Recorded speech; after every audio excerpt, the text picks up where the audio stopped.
Hello, Lemon Nation. We Hi, are everyone. back. We are back. Nikki and I are back. For those of you who missed the morning show, Dawn is currently dealing with a family situation. It's fluid at the moment, and we will give you updates the moment that we get them. He's going to be back soon. Don't worry, he's doing okay. But this evening, in addition to Nikki and I, we have an extremely wonderful guest to help us out because we can't do this on our own. Joining us this evening is Tara Setmeyer, the co-founder and CEO of the Seneca Project, and of course, a contributor to the Lemon Media Network. Tara, thank you so much for coming on. Hi, guys. I'm How you sorry it's doing? under these circumstances, but always glad to step in wherever I can help out Don and you guys. So happy to be here with all the lemon heads today. Absolutely, we so We appreciate are it. so happy to have you. So much to talk about. So much to talk about. Donald Trump wants to be Pope. Donald Trump wants to be a Sith Lord.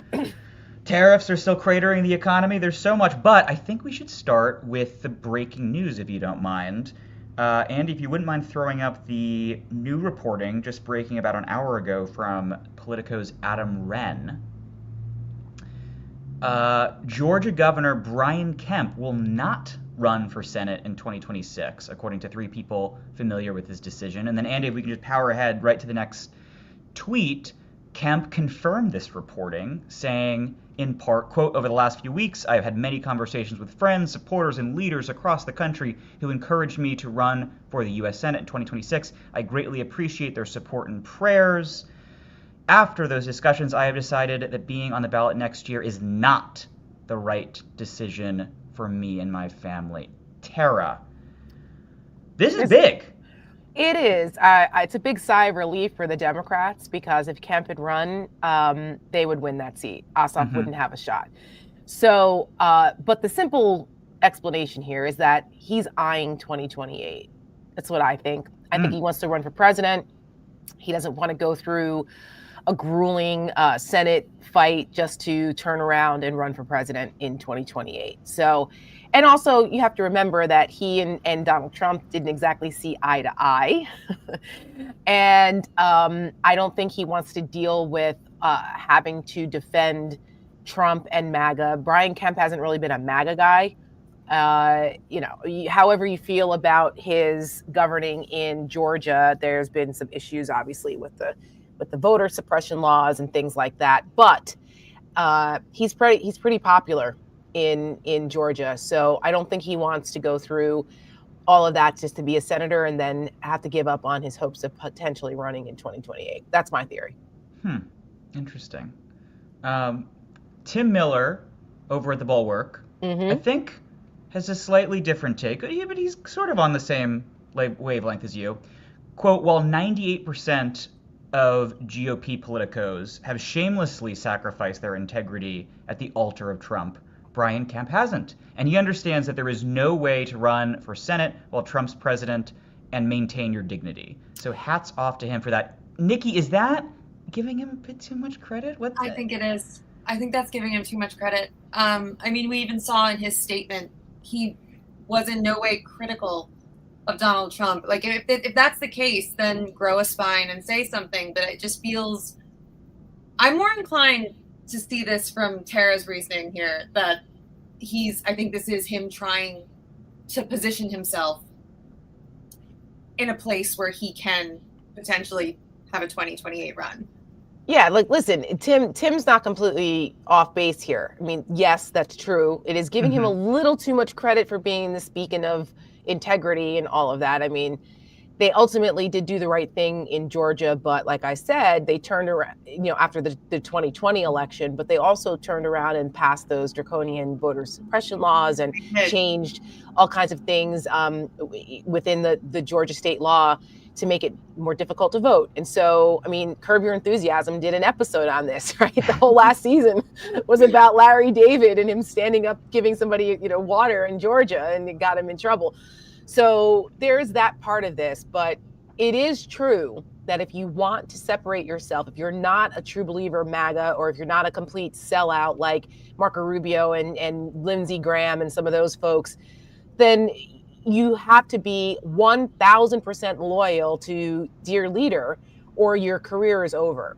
So this way he can separate himself from all of that drama, because there's going to be a lot in 2026, and position himself in 2028 in his mind, to potentially be a counter to the MAGA crazy, and God knows what's left of the country by then. So, but I also think, I don't think he has a snowball's chance in hell of being a viable nominee. He gives me Tim Pawlenty vibes, and I he doesn't exactly have a personality, and you need to have a big personality in this day and age. Democrats are even considering Stephen A. Smith, for fuck's sake. Like, it's not about qualifications anymore. The fact that that's even a conversation is because he's a big personality. It drives me insane, because we've already done this. We've done the reality show, not qualified, I don't know shit about anything kind of guy. We got Donald Trump twice. So how about we don't do that again? But that's what I think. Okay, so Tara, I want to talk about the elephant in the room. A very specific element. And to be clear, I'm not body shaming. I'm not saying she has a bleach blonde, bad built butch body. But Andy, can we throw up the next element? Because Marjorie Taylor Greene mused as recently, I believe, as last week, that she might be interested in running, very particularly if Kemp does not run. Yeah, please run. Please run. Please. I did tweet earlier today, John Ossoff is about to put up Saddam numbers against Marjorie Taylor Greene. Am I off base here, or would this be an utter disaster for Republicans? I think this would be a disaster for Republicans in 2026, coming out of what's happening under Trump now, that there are people, the moderates in Georgia that elected Ossoff and Warnock, and the people who voted for Joe Biden, they will be back in record numbers. The same people that reelected Warnock over Herschel Walker, they're not going to vote for Marjorie Taylor Greene. They're going to vote for the same person. They're not voting for her. She's not popular in Georgia, outside of really her district. So you think people are voting in the biggest counties, in Atlanta, in Fulton and DeKalb and Cobb counties. You think they're voting for her over Ossoff? No way. No way. So she doesn't have enough support beyond the MAGA base. No way. No. There is and all of the batshit crazy stuff that she has said and what she's done that's kind of been swept under the rug because MAGA is now mainstream. Like, you have to remember, Marjorie Taylor Greene was kicked off committees a couple years ago. She was ostracized. And then once Trump began to reemerge, only then did she become a player. And it's just scary to think that Marjorie Taylor Greene is being taken seriously by anyone outside of the MAGA wackos. So, yeah, that would be a huge mistake for the Republicans to put her up, and a huge opportunity for Democrats, because it's going to be, if there's anyone that's moderately sane on the Republican side that runs, it's going to be very tough for Ossoff. On that point, Nikki, you and I were chatting about this earlier. The Republican Senate map, or the Republican Senate contenders for 2026, are really interesting, where you had Cenounu announce that he's pulling out. Now, look, I think, to use some Don terminology, Cenounu is still a Trump glazer. He's still a Trump sycophant, but he's, we can concede he's a smart guy. I think Kemp, similarly, we had that statement up from him a second ago, a Trump glazer, a Trump sycophant, but a smart guy. And then you have Ken Paxton in Texas, who, as Nikki and I were just chatting about before you jumped on, Tara, was impeached by the Texas state legislature, and granted was acquitted on the 16 charges, but nonetheless, to get impeached in Texas? Yeah, that's intense. What do we make of all of this? What do we make of the fact that sort of the folks who will dip a toe into the MAGA crazy pool are refusing to run in 2026, and then it's just the real cuckoos for Cocoa Puffs who are in it to win it, or in it to lose it, perhaps. Hopefully. Is that to me or Nikki? Either one of you, dive in. I mean, that's what we're seeing. It's the only ones that are running are the ones who do dive into the Trump pool, like, wholeheartedly, and it's I want to say that that most of them will not succeed, because I want to believe that people are looking for sanity. I don't know. My optimism is dying. Look what happened. Texas is a little different. Texas is a little different. even though, I mean, the trends in Texas have been very interesting. And I think at some point that people are going to get tired of this. You know, we were alive when Ann Richards was the last Democratic governor of Texas, and the demographics there are shifting. So, I mean, I don't know. I think for MAGA people, these people who run, you know, candidate quality is no longer an issue for Republicans. They don't care because there's no control anymore coming out of the RNC. It's just an arm of Donald Trump and his criminal conspiracy here. So they're back in the day when I was a Republican, and people like Michael Steele and other serious RNC chairmen, they would put their foot down. These losers would never have an opportunity to run. They'd be like, yeah, you can run, but you're going to be by yourself, like screaming into the void because no one's helping you. You're going to have all like 10 people who support you. Now it's a free for all. And it's almost like these MAGAs, the people who are the indicted people, the ones that are conspiracy theory crazies, they don't have anywhere else to go. They might as well. Donald Trump got elected president twice. There is no bottom for the Republicans anymore. There's no bottom. So any candidate, no matter, I mean, anybody can run now. Anybody. I wrote a piece about this actually for The Hill a few months ago. I titled it Econ 101 Explains the Future of Trumpism. And my take was that even if Trump, you know, doesn't go for a third term, and even if now there's no heir apparent Trumpism, if you know, J.D. Vance has the charisma of a futon, if Don Jr. is just a fail son and cannot draw a crowd, it doesn't matter. Trumpism will continue because while the supply at the moment may not be there, the demand is. And so eventually the supply will rise to meet it. And when I say that, I look at Mark Robinson, famously the quote-unquote black Nazi, allegedly, who ran for governor in North Carolina. And who was it? It was Tom Tillis, if I'm not mistaken, who the Republican senator of North Carolina, who came down during the primary and intervened and said, do not vote for this dude. Granted, we did not know about all of the Nude Africa stuff at that point, but we knew that he had called LGBTQ people maggots. We knew that he was, to a certain extent, a Holocaust denier, that he had said horrific things about Jews. And he's running against someone, I'm cribbing someone's language and forgive me for that, but he was running against Joe McBusiness in the primary, a Mitt Romney type Republican. Yes. And Tara, you can correct me if I'm mistaken, but I believe he walked away with it with like 60 to 70% of the vote. He killed it. Well, that's the primary though, because the base, right? The base, the people who are most committed are the ones that go out and vote in a primary. So that's part of the problem here when you have closed primaries. I'm a big proponent of opening up primaries. If you do, that forces the candidates to be more moderate because then you invite more people to vote who may cross party lines. And so the closed primary system, you're going to get those crazies because you know, people are disengaged. And so, you know, Mark Robinson, well, the people in North Carolina knew about him for a very long time, and the insiders knew, which is why, you know, folks like Tom Tillis were like, this guy's nuts. What are you doing? Because they wanted the other guy who was sane by their standards. I mean, obviously, many of us probably don't agree with one thing that person stood for, but it was. But he's not on Nude Africa. Correct. Yeah, correct. I mean, that was one of the so low here. Right. It was one of the worst kept secrets in North Carolina, by the way. So, yeah. But to that point, I think that's the issue. I think that goes back to another piece you wrote, Peter, the vice signaling. Yeah. How a lot of this is about getting out there and being the worst possible version of yourself. Just saying the worst possible things. Yes. Just to get your face on social media, and then that's how you win.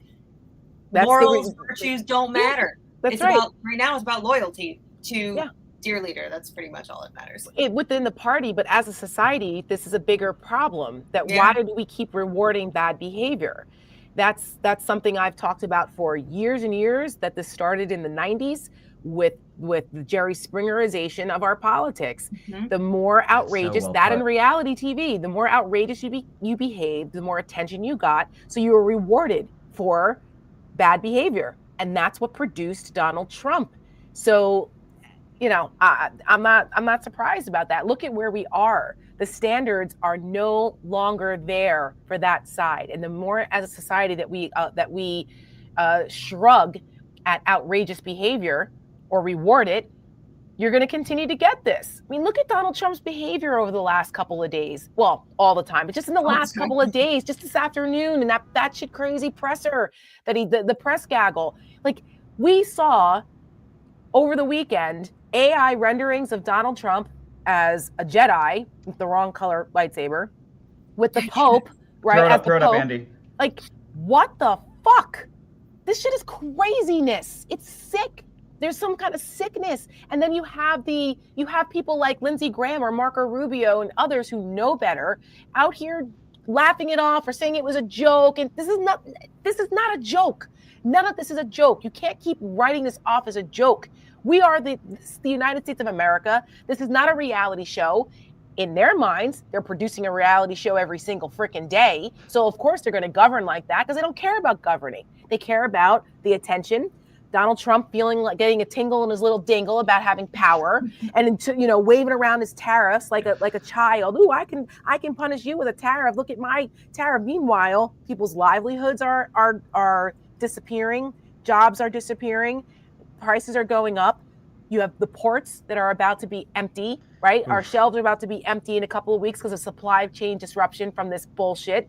Mm-hmm. These are very serious things. And oh, by the way, Donald Trump's enriching himself every single day with a big corrupt crypto operation that is jerk-off son is running around the world engaging in deals that enrich the Trump family. Yeah, the first term where he bought up hotels and insisted that foreign dignitaries had to stay there, that wasn't corrupt enough. He's not okay with, say, a couple $1 million over the course of the administration. He wants $1 billion. Well, there were no repercussions. Correct. They tried. Right. Yeah, if he keeps going and then nothing happens, he's going to keep pushing further and further and further. I mean, why stop if no one's going to stop him? Exactly. That leads me actually to a selfless plug for my sound off that we did on Thursday, where I went off on Gretchen Whitmer, and I caught a lot of shit from some Democrats who love her, and I loved her. Okay, like I loved Gretchen Whitmer, and I was at the Webby Awards last year. She was there, and I was thrilled. Like her and Julia Louis-Dreyfus were the two people that I was so thrilled to see. She's badass. She's a tough broad. And she's made a horrible political mistake. And the reason why, and I got into a lot of arguments with people who are from Michigan that are like, she was just doing what she needed to do for her state. You can't be mad. They needed Selfridge Air Force Base or whatever because it has a lot of jobs there and it's important. I said, I hear you, but where do you draw the line? She goes and bends the knee to Trump to get this one thing, which is great in the short term.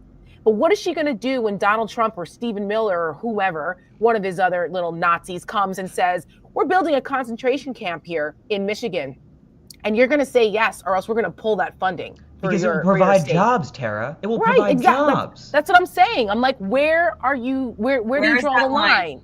Once you give an inch, you can't negotiate with a fascist. They are not good faith negotiators. What she should have done was, the way you advocate for your state is you turn it around and you say very publicly and very loudly, I'm here.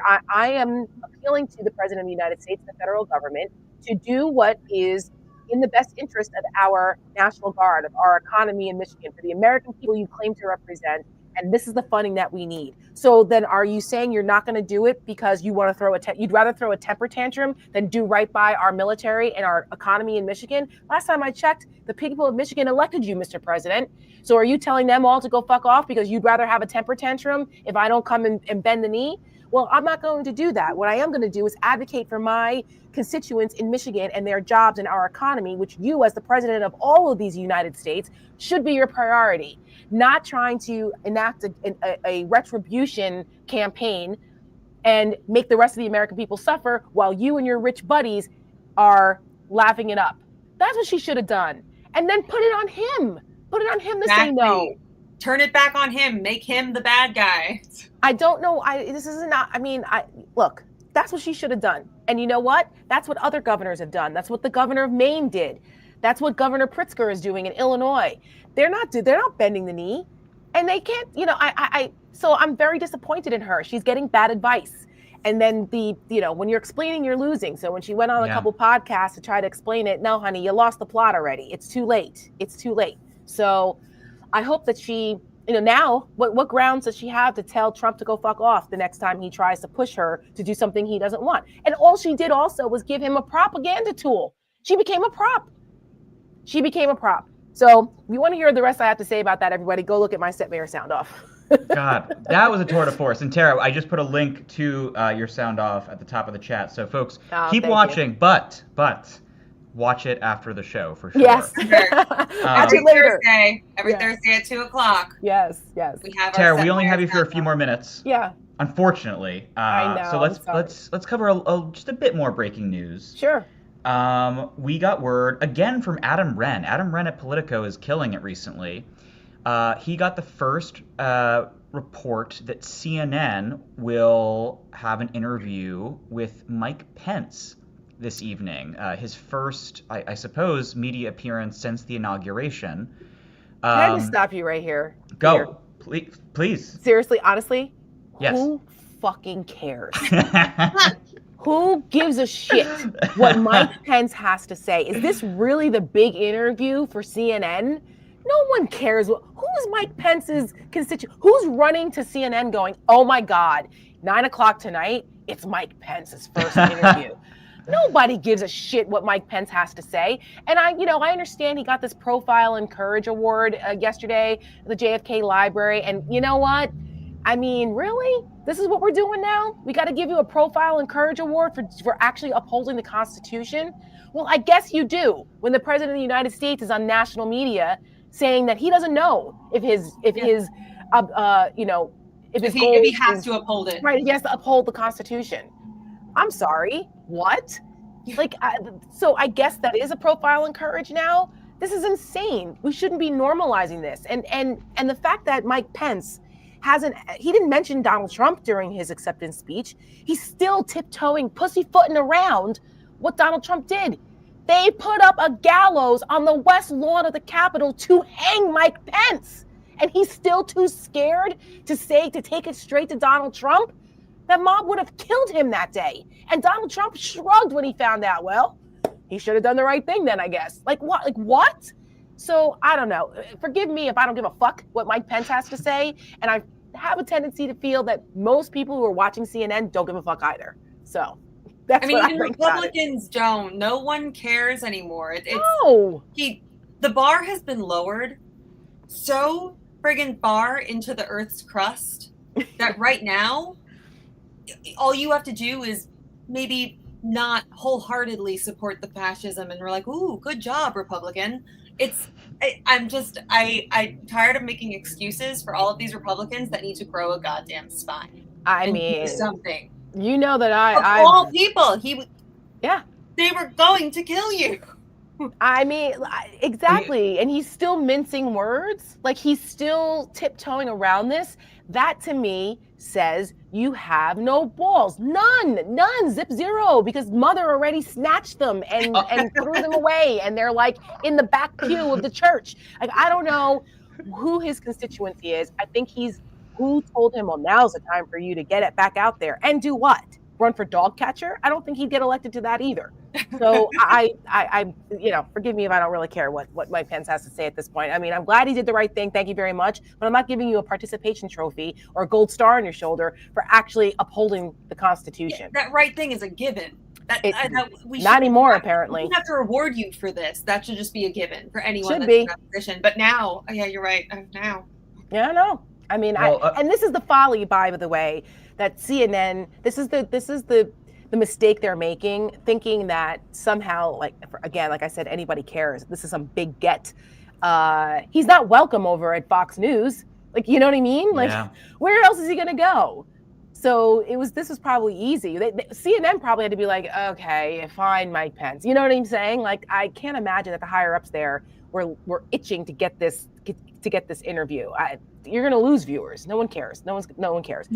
They have Scott Jennings on. They would get more viewers if they had Scott Jennings on, so people would hate watch. Well, apparently both Tara and Pamsy3 in the comments are precognitive, because I too have much more respect, not for Mike Pence, but for Mother. And I want, as a palate cleanser, I would like to reflect on Jimmy Carter's funeral, when Mother decided to mother harder than anyone has ever mothered before. Yes. And if you could play it. Morning to you. We can see President-elect Trump now entering the room for this morning's service. Al Gore, Mike Pence there with former President Trump. I'm not sure former Vice President Pence and Donald Trump have seen each other since... Let me choose my words carefully here. He did not lift a finger to try to save that man's life. No. And yet he stands up and shakes his hand. Only Mother. Karen Pence, I was unfamiliar with your game. Only Mother was willing to say, screw you, orange asshole. No, I am not standing for you. I'm not going to shake your hand. Mother mothered. Listen, those church ladies can be the meanest, most fake, most vindictive bitches out there, especially Southern ones. So, I'm not surprised. The Bless Your Heart crowd. I'm no fan of hers. I've also heard horror stories that she was terrible to deal with as second lady. Oh, no. And she was a nightmare. But I do give her credit for at least doing that. She had more balls than her husband, who was the target of Donald Trump's ire and of a violent insurrectionist mob that day. And imagine if others actually treated Donald Trump like that, how that drives him crazy. He can't stand it. He thrives off the adulation. That's his fuel. He needs that to survive. If we all ignored him, he would spontaneously combust, I think. He would be sitting, shoveling cheeseburgers into his mouth in Mar-a-Lago going, why won't anybody pay attention to me? But unfortunately, like I said, we are a glutton for punishment in this country where we reward bad behavior. We've got to watch the train wreck. And that's how you get Donald Trump continuing to get this level of attention. But when he went to the Pope's funeral, he got a pretty frosty reception there, because those foreign leaders were basically like, we don't want to deal with you. And that was and of course he wore a blue suit because he's an intransigent child and an asshole. But he got his photo op with Zelensky, which is all that matters now anyway. So, but there it is. That's with the state of play. It's all about the attention. Yeah, it's like a drug. There's a really good, for people who want to follow a really good psychologist. His name is Nick Carmody. And he has done really, really interesting analysis on Donald Trump and Trump supporters. And he actually has the theory that they continue to support him because it's a dopamine hit.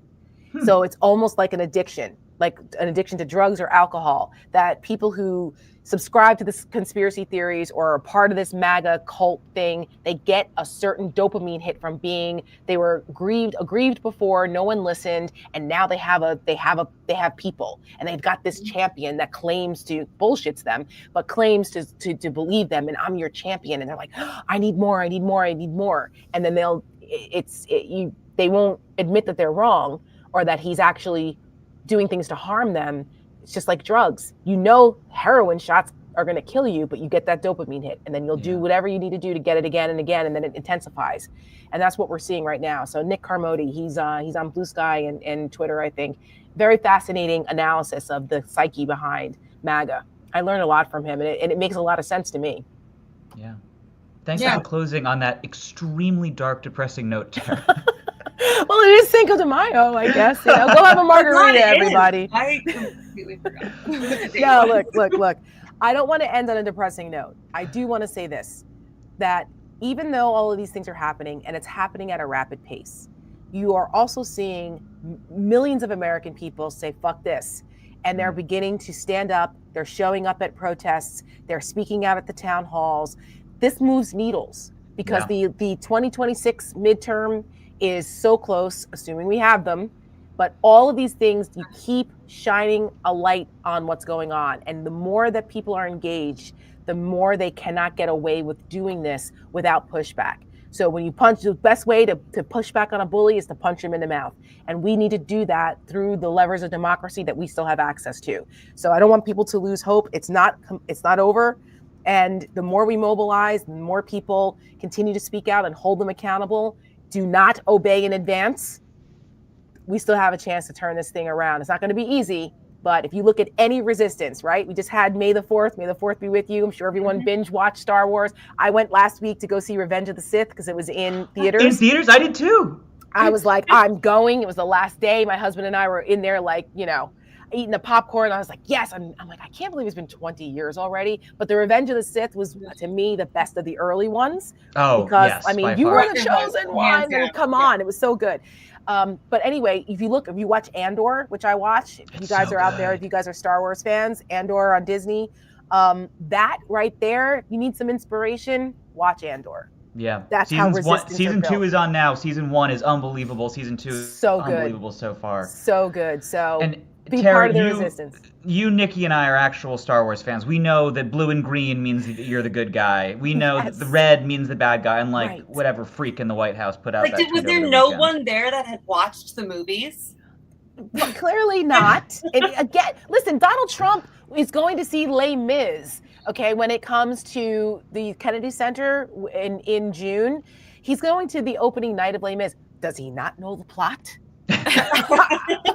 So the guy is just, I mean, what are we going to say? He's an ignoramus in chief. What are we going to do?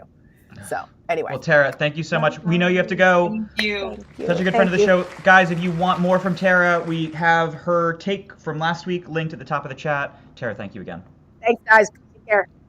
Thank you, Tara. And God, she's great. She's so Tara's lovely. fantastic. But I think we need to pause briefly and just really quickly talk about our sponsors today. Cool. So the Don Lemon Show is brought to you by BetterHelp. So look, we've been having this conversation. It's depressing. I get it. And with everything that's going on right now, your mental health is important. So this month is it's Mental Health Awareness Month for the month of May. So for this month, let's encourage everyone to take care of their well-being and break that stigma around it. The fear of judgment, fear of seeking out help. And seeking out help can often feel like a monumental task, especially because therapy is expensive. Therapy is hard to find. Having to go in, find the time to take time off of work, go in to meet with a therapist. But BetterHelp is here to help you.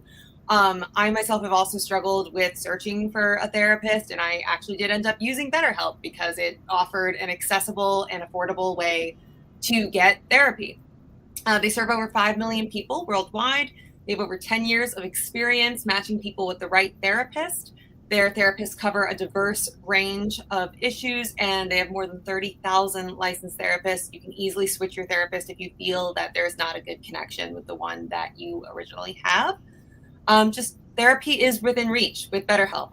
Your mental health is worth it. And with today's divisive, overwhelming, and often, let's be honest, very hurtful news environment, taking care of yourself has never been more important. So we're all better with help. Visit betterhelp.com/DonLemon to get 10% off your first month. That's BetterHelp, HELP.com/DonLemon. And today, support for the Don Lemon Show also comes from Shopify.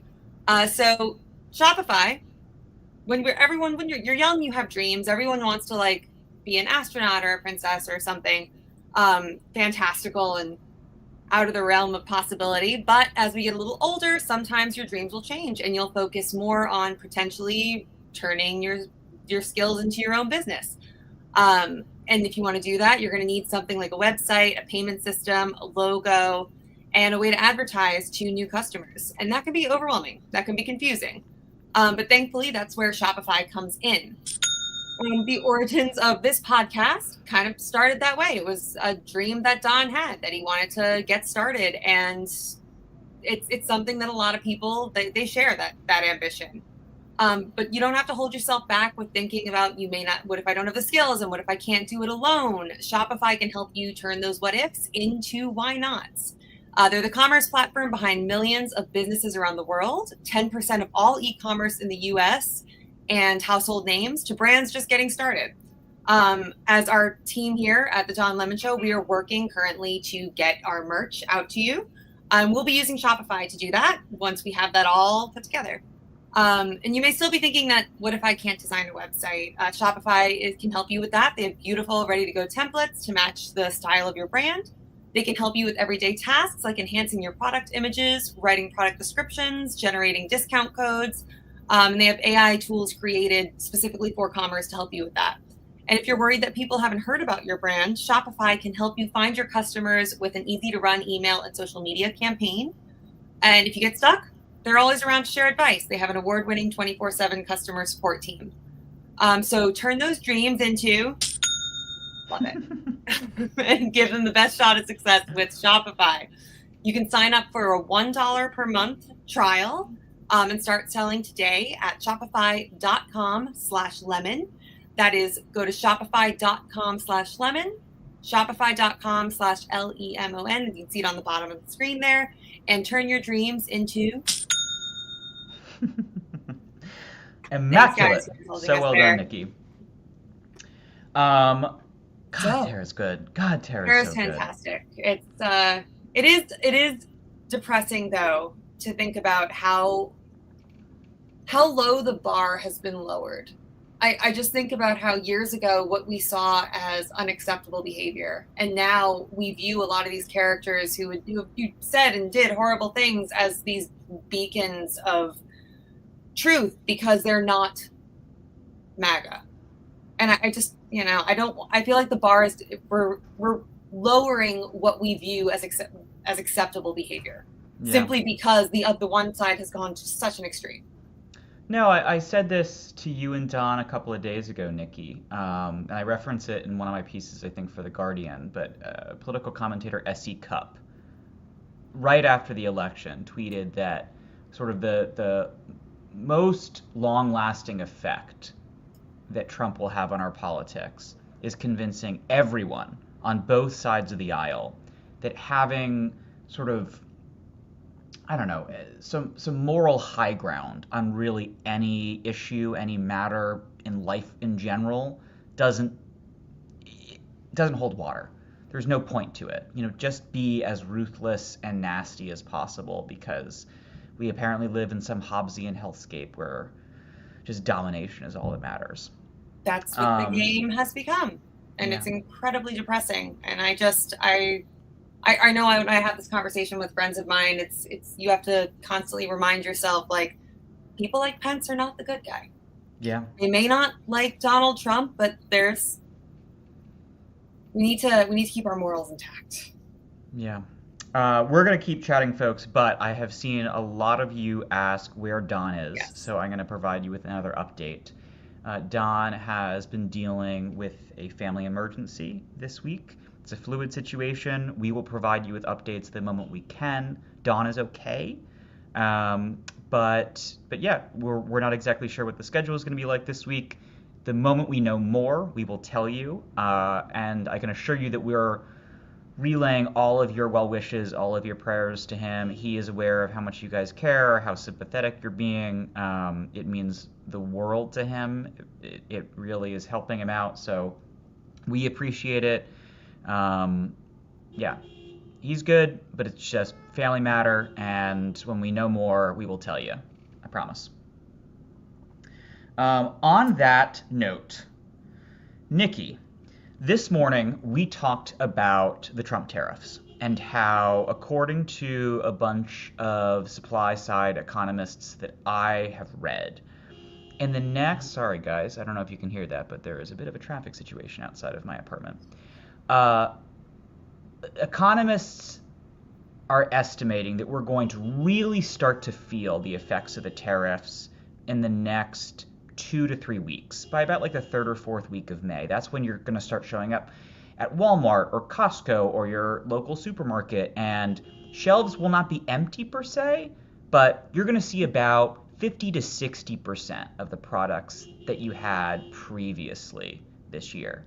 And Nikki, I wanted to circle back to this conversation because as a abundance-pilled nerd who is obsessed with Ezra Klein and Derek Thompson, I thought that Derek broke down something that I didn't get to mention this morning. It broke down something that I did not get to mention this morning that's really interesting and very scary, which is, yes, we should be paying attention to the supply side stuff, but there are other market fundamentals that are really, really unnerving right now and that could be speaking to a far larger economic crisis. Andy, if you don't mind, can you take it away? But one thing that I've been looking at is the unemployment rate for new college graduates, which I've read from a bunch of different indicators seems to be weakening. The New York Federal Reserve keeps a pretty steady survey on the unemployment rate for recent college grads and found that it recently spiked to about 6%, its highest in a long time. And what we're seeing, and this is what the article that I wrote about in The Atlantic was really focused on, is this disconnect where recent grads are doing significantly worse than the overall job market, rather than like 10, 15 years ago, doing significantly better. Something weird is happening in the job market for recent grads. It might have to do with the fact that a lot of companies are just freaked out about the tariffs and they're like, I'm not going to hire young people because that's an expensive investment in the long term. It could be just a couple weird things compiling in the economy, like the long-term decline of the college wage premium and a little bit of uncertainty about the future. But it also could be, and this was the last theory that I had in the piece, I look at generative AI. I think this is an incredibly powerful tool. It is very good at reading, at synthesizing, at putting together reports, at giving you 10,000, 15,000 word documents with deep research to tell you all about a certain industry. It's good at doing a lot of the things that we frankly ask of 22 to 25-year-old recent college graduates.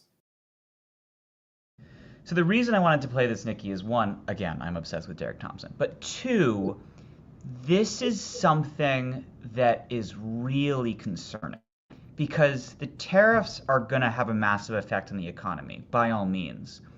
But I feel like they're about to have an effect that's going to interplay with something that other folks are not aware of, which, yes, is somewhat involved or interrelated to the tariffs, and that companies are freaked out, so they're hiring, they're freezing some hiring for sure.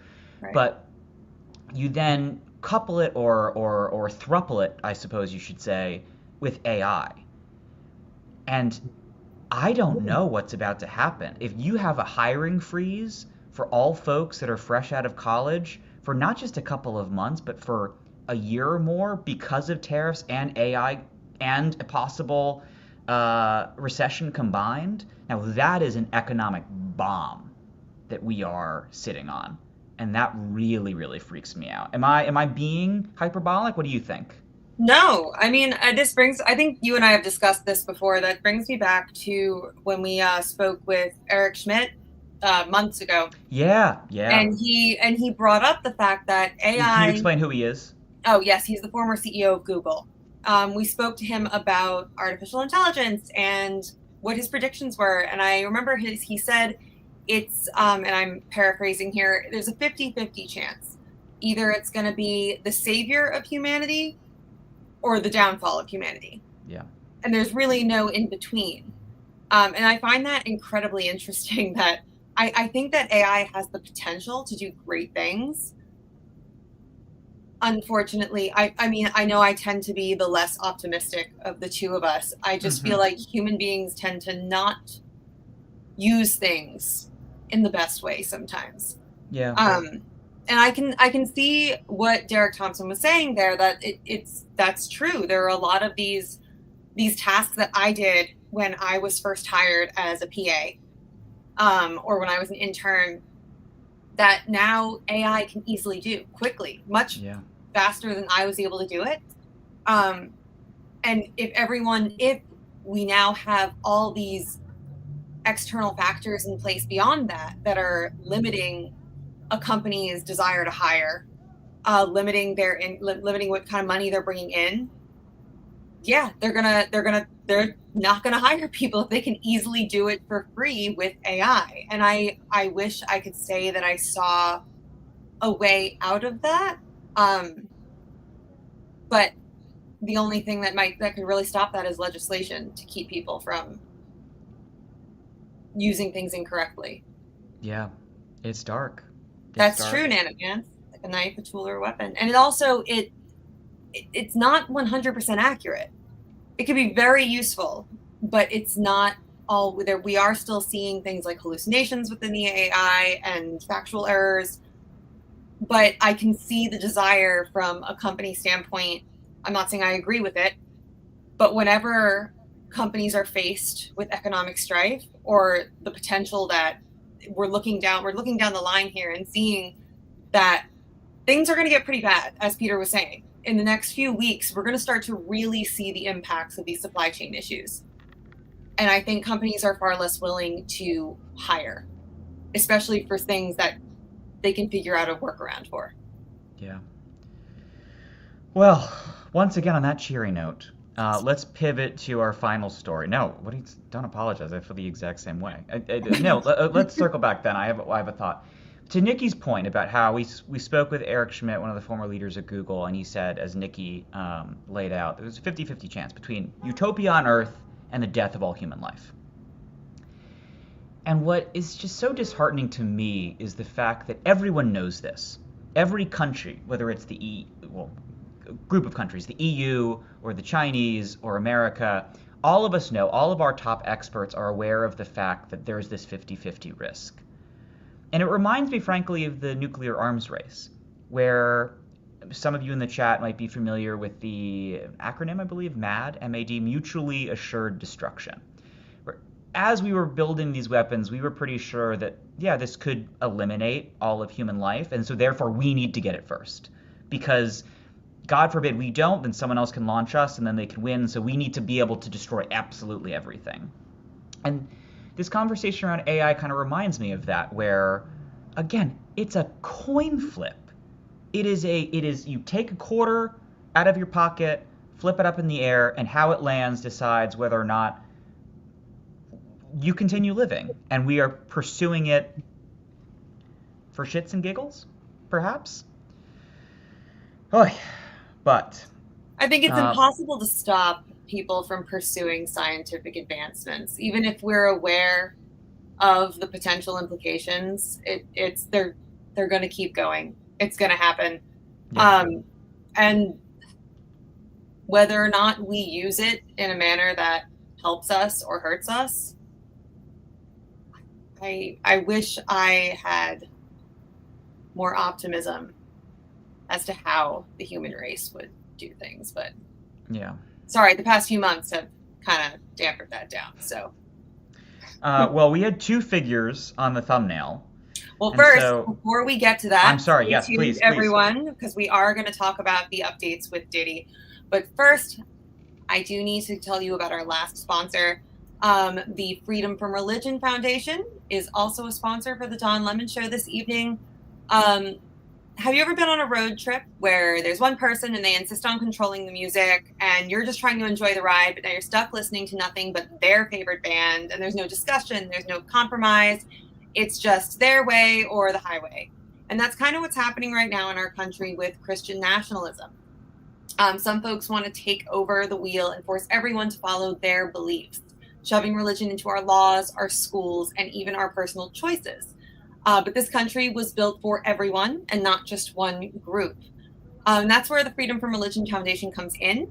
You can kind of think of them as a GPS for keeping church and state in separate lanes, just like the founders intended. Separation of church and state. Religion is such an important part to so many people in this country and so many people's lives, but it needs to remain a personal choice. So whether you've always been secular or you left religion behind, or you just don't want someone else dictating that decision for you, FFRF has your back. Just go to ffrf.us/freedom, or you can text DON, D-O-N, to 511-511 to become a member today. Text DON to 511-511 and become a member, or you can go to ffrf.us/freedom. Because when it comes to freedom, we all deserve to choose our own route. So for membership information, again, text DON to 511-511. Text fees may apply. And now I am done telling you about our sponsors, but we do need to keep the lights on. Excellent. So yes, let's talk about the second gentleman who is on our thumbnail this evening. We have a news report courtesy of NBC that can break down some of the latest, and then Nikki and I can provide you with a couple extra details afterwards. Today, jury selection begins in Sean Diddy Combs' federal trial in New York City. The disgraced music mogul is facing 5 criminal counts, including sex trafficking and racketeering conspiracy. He's been behind bars since his arrest in September. Jury questioning is underway right now. It's taking place at a courthouse in downtown Manhattan and is expected to take several days. Opening statements are set to begin next week. Now, for more context, we want to bring in our legal analyst, Royal Oakes. Royal, thank you very much for joining us. So as we mentioned, this is going to be a heavy process. Let's talk about the process and, of course, the importance of jury selection. Absolutely. I can tell you what it's like. The tension, the anxiety, you could cut it with a knife. Now, we can't see it because this is federal court and there are no cameras. But, I mean, for Combs, he's looking at possibly life in prison. For these jurors, they're involved in something they've never been involved in before, almost certainly.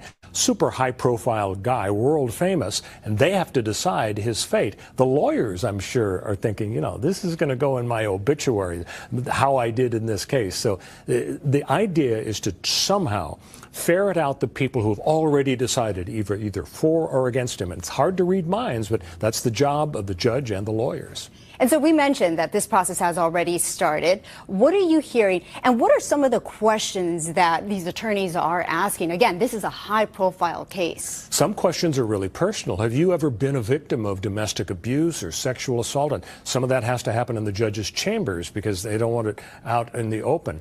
But the main thing is to find out how they feel about Combs in particular, and what about the video? Because most of us have seen it. In a Century City hotel back in 2016, this horrendous video showing him punching and kicking and dragging his girlfriend. And already one of the jurors has said, yeah, I saw it and I don't know how I could be objective. Boom. That juror was sent home. Another juror said, yes, I saw it, but I believe I can be a blank slate when I go into the court. And the judge said to that person, you're in. Interesting factoid, the jurors are anonymous, Annabelle, and therefore the lawyers on both sides do not have an opportunity to even go on social media and find out, hey, is this juror posted for or against Sean Diddy Combs? So that is to protect the juror's privacy. What about the credibility of the accusers? Will that also be brought up? It's a huge issue. You're going to have a lot of women testifying and saying we were coerced, we were blackmailed, we were drugged and so on. And yet the defense is going to be able to point out a couple of things. Number one, well, gee, you never went to the police and you went back again and again for more of these freak-offs. And also you filed a lawsuit and you're asking for millions of dollars in the lawsuit, aren't you? And isn't it true that if he loses here, you win your suit? So credibility is king. That's good. Andy. So Thank again, you. Oh, lots to unpack there, Nikki. We do have, I believe, another report from NBC that just can update us on how court proceedings actually went down today. We can just read through maybe the first couple paragraphs. Sorry, Andy, can you make it slightly bigger? If not, I can, no worries. So, for those of you listening on Spotify, this is NBC News, and they report more than a dozen New Yorkers were questioned Monday about what they knew about the federal sex trafficking case against Sean Diddy Combs as jury selection got underway in a Manhattan courtroom. Prospective jurors were also shown a list of more than 100 places and people whose names may come up at trial, and were asked whether they knew any of the people and whether it would affect their ability to be impartial. The list included celebrities such as Michael B. Jordan, Mike Myers, and Kanye West, none of whom are implicated in the case. Moving ahead, the names of women who have filed civil lawsuits against Combs also appeared on the list, including his former girlfriend, Cassandra Ventura, also known as Cassie, whose suit paved the way for the sex trafficking and racketeering charges, and Dawn Richard, a member of 2 now defunct musical groups Combs had formed. Richard alleged in a suit filed last fall that he had groped and threatened her and that she had witnessed him assaulting Ventura. Combs has denied her allegations and the suit is still pending. The attorneys did not provide an explanation for the list, and representatives for Jordan, Myers, and West did not immediately request return request for comment. 12 jurors will ultimately decide whether Combs used his power and influence to sexually exploit women for more than 2 decades, as federal prosecutors allege in a 5-count indictment. Thank you, Andy. So, last I checked, Nikki, and this may be out of date, we've been on the air, but I believe at least 2 of the 12 jurors needed for this case have been sat. They've been selected by the judge. I would imagine this is going to take quite some time. I would think so too. For a case like this, it's got to be difficult to find individuals that can be impartial when there's so much information out there. I know I would struggle, so I can see how that would be something difficult. Yeah, and I'm especially now pausing because put all of the headlines out the window for a second, or put them aside for a second, I should say. If I was called to be on this jury, I would be like, all right, well, I'm not a Diddy super fan, but I've seen him on an episode of It's Always Sunny in Philadelphia. I've listened to a couple of his songs. I think I can be impartial, but it's kind of weird deciding the fate of a celebrity. Then you tie in all of those folks that we just named: Kanye West, Michael B. Jordan. It's a lot harder for me to be impartial then. Again, I want to make very clear that we do not know to what extent, in what ways these gentlemen will be involved in this trial. But the fact that the jurors are being asked about them is definitely something that we could consider. And particularly with Kanye, I mean, find me an American that doesn't have some pretty significant thoughts about Kanye in one way or another. If Kanye is involved in the trial, I don't know if I can be impartial. And again, who knows to what extent Kanye could be involved, but just the fact his name is in there raises my eyebrows a bit. I think they're going to struggle. I'm frankly surprised they've already gotten at least 2 jurors sacked. Yeah, in one day. I mean, look, his Diddy circle is massive. So I feel like we're going to see a lot more names come out in some way or another that are in some way that may have information relating to the case. I remember, so after this, everyone, we're going to redirect to, since this is kind of a big story right now, a few months ago, Don had a chat with TMZ looking at their documentary about the downfall of Diddy. So we have that after this. If you stay on, it'll redirect you and it'll go live at 8 o'clock if you want to take a watch of that. And I remember something that they said in that interview was that that Diddy was considering taking the stand. And I do wonder if that's something because that would be not, that wouldn't, from what I understand, that would be something that's not generally done. But it would be interesting to see. Yeah. If that does happen. Very interesting. Nikki, a lot of the topics that we discussed today, a little dark, a little gross, a little disheartening. I mean, this is 2025. So I thought it would be lovely if we could end on something just so heartwarming, so life-affirming, something that I will, full disclosure, confess, brought a tear to my eye earlier today as we were all preparing for the show. Andy, if you wouldn't mind throwing it up, my former boss, actually, at MSNBC, Kyle Griffin, reported this today. One of Pope Francis's so-called Pope mobiles is being transformed, I'm going to cry, is being transformed into a mobile healthcare unit for children and sent to Gaza. And one of his final wishes before his passing, Pope Francis asked that the vehicle be used to help injured and malnourished children in the area. Wow, yeah, I don't really have too many thoughts, Nikki. Just for those of you who... Small bright light. Yeah, who might be signing up for BetterHelp right now. Things are dark, but never lose sight of the fact that there are some really, really wonderful people in the world. And they don't often get the headlines that they deserve, but oh my goodness. That's really quite something, really quite beautiful. Yeah, that is. That's we need that every now and then. Yeah. There are still acts of decency happening. Yes. I'm not gonna cry on air. Last thing, I will just reiterate one more time, guys, that Don is dealing with a family matter this week. We don't have any updates to provide you right now. As soon as we get them, we will let you know. We have been conveying to him all of your thoughts, all of your prayers. They mean so much to him. We don't know exactly what the schedule for the rest of the week will look like. You might see a lot more of Nikki and I. I'm sorry. Not for Nikki, only for me. I know we are not Don. But yes, but we are not Don. But we're going to do... We understand, but... We're going to do everything we can to make sure you still get the content that you expect from the Don Lemon Show, the Don Lemon Media Network. And so anyway, yeah, thank you guys. Yeah, thanks so much for being here with us. Let's just, as long as we all stick together, we'll get through everything. We'll get through Just keep moving forward. Andy, any thoughts?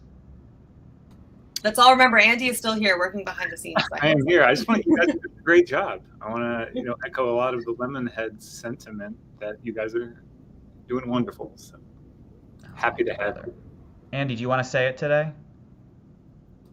Do I? We'll take turns.